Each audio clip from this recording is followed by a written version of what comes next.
Savez-vous quel est le point commun entre les terroristes Cherif Kouachi, 12 victimes, Hamedi Koulibaly, 6 victimes, Medine Mouche, 4 victimes, et Mohamed Merah, 6 victimes? Ne comptez pas sur le gouvernement ou les médias pour vous le révéler, et encore moins la ministre de la Justice Christiane Taubira. Car ce qui relie le parcours de ces terroristes n'est pas seulement le radicalisme islamique. Tous les 4 sont des criminels multirécidivistes qui ont bénéficié pendant toute leur vie du laxisme et des failles béantes de notre justice pénale.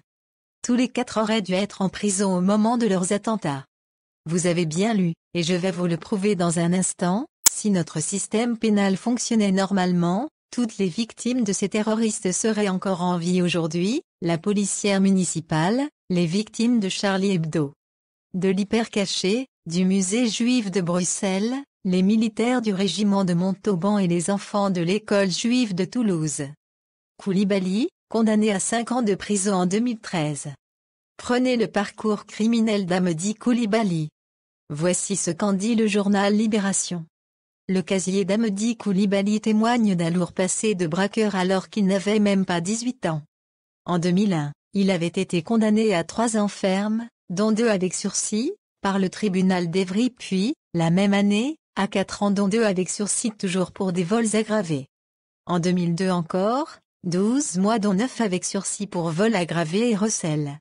En 2004, le voilà renvoyé devant la cour d'assises des mineurs du Loiret, qui lui inflige 6 ans de prison pour un vol à main armée dans une agence BNP avec 2 complices. En 2005, le tribunal correctionnel de Paris condamne Koulibaly à 3 ans d'emprisonnement pour vol aggravé, recel et usage de fausses plaques d'immatriculation. En mai 2007, il prend 18 mois pour trafic de stupéfiants. Ce que le journaliste oublie de préciser, c'est qu'un seul vol à main armée, dans notre code pénal, est un crime puni théoriquement de 20 ans de réclusion criminelle. Mais Koulibaly, malgré ses multiples braquages, s'en est sorti avec quelques années de détention au total. Plus grave encore, le 20 décembre 2013, il a encore été condamné à 5 ans de prison.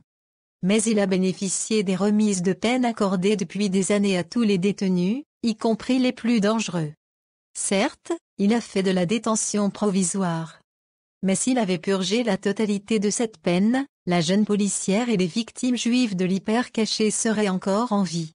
Et saviez-vous que, pour Christiane Taubira, ces remises de peine sont encore insuffisamment généreuses?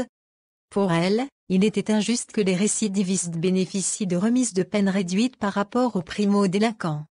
Dans sa toute récente réforme pénale, entrée en vigueur au 1er janvier 2015, elle a donc décidé que les récidivistes pourraient désormais avoir des remises de peine plus longues. Kouachi, parti au Yémen malgré son contrôle judiciaire. Cherif Kouachi a aussi un sérieux casier judiciaire de délinquant. Déjà bien connu de la police et de la justice pour de nombreux délits, il a été condamné à 3 ans de prison en 2008 pour djihadisme dont 18 mois avec sursis. Mais dans son cas, la faillite de la justice est encore plus hallucinante. En 2010, il est à nouveau arrêté et placé en détention provisoire pour avoir préparé l'évasion d'un terroriste notoire. La justice décide de le libérer, en attendant son procès, mais elle lui impose un contrôle judiciaire jusqu'en avril 2013, interdiction de quitter la région et obligation de pointeur toutes les semaines au commissariat de Gennevilliers. Sauf que quelques mois plus tard, Cherif Kouachi part au Yémen s'entraîner dans un camp d'Al-Qaïda, dans la plus parfaite impunité. Ni la police, ni la justice ne viendront l'inquiéter, et encore moins le sanctionner, pour cela. Une faille, une bavure? Non, c'est le fonctionnement habituel de notre système. Un juge interrogé par Le Figaro révèle ce que savent tous les spécialistes, les pointages au commissariat dans le cadre de contrôles judiciaires ne font jamais l'objet de contrôles stricts. Au mieux, ce n'est qu'au bout de la 4e ou 5e absence que le commissariat prévient le tribunal. Et quand la justice est prévenue, il est rare qu'elle réagisse, et il est encore plus rare que le non-respect des obligations débouche sur une incarcération. Bref, c'est l'impunité la plus totale pour nos criminels, y compris les plus inquiétants. Et ils le savent pertinemment. Tout récemment, devant la cour d'assises du Nord, l'auteur du meurtre d'un commerçant était interrogé par le juge, Pourquoi n'avez-vous pas respecté les obligations de votre contrôle judiciaire? Cela ne m'intéressait pas, avait-il répondu. N'est-il pas temps de faire en sorte que les criminels dans notre pays soient intéressés aux conséquences de leurs actes?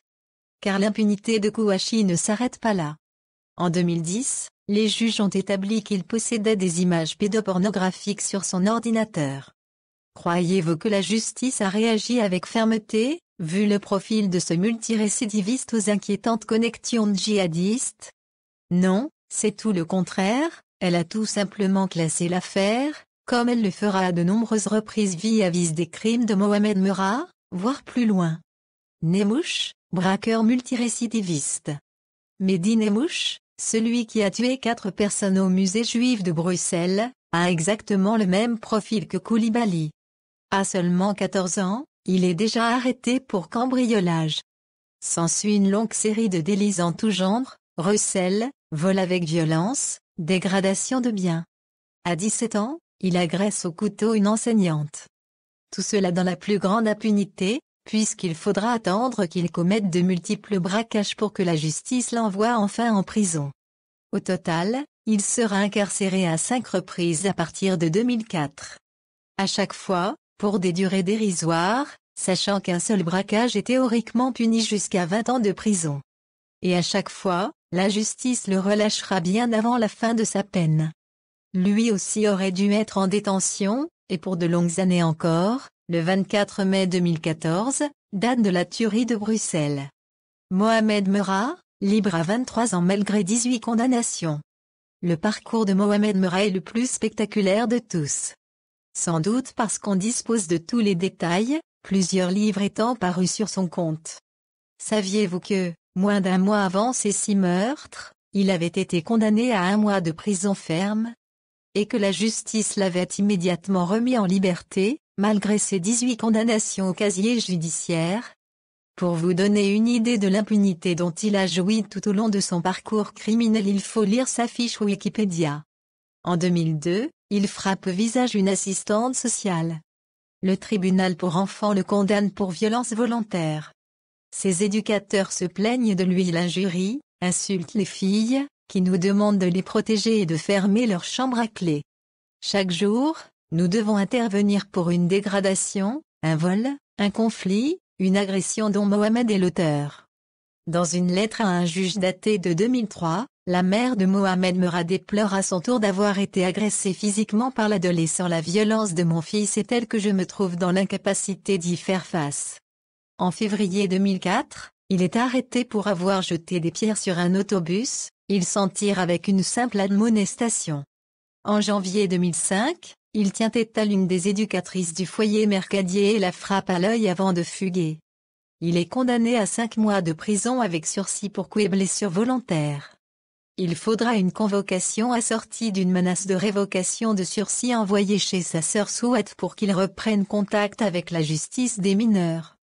En 2005, il est arrêté au volant d'une moto Honda volée. En 2006, il est poursuivi pour un vol de portable avec violence, de moto, et des insultes. Il agresse à coups d'extincteur son oncle qui lui est demandé d'arrêter un rodéo bruyant en Quat, dans la cité des Isards. Durant sa minorité, il est condamné à 14 reprises par le tribunal pour enfants pour diverses affaires de dégradation, de manquement à l'autorité ou de vol. En 2007, il se rend avec un pistolet chez son frère Abdelkader et la compagne de ce dernier. Il tire dans l'écran plat posé sur le meuble télé et saccage leur appartement, jetant les objets par la fenêtre du 4e étage. Il quitte les lieux en menaçant: si tu lèves encore une fois la main sur moi, je t'enlogine. En décembre 2007, il arrache le sac d'une personne âgée dans le hall d'une banque.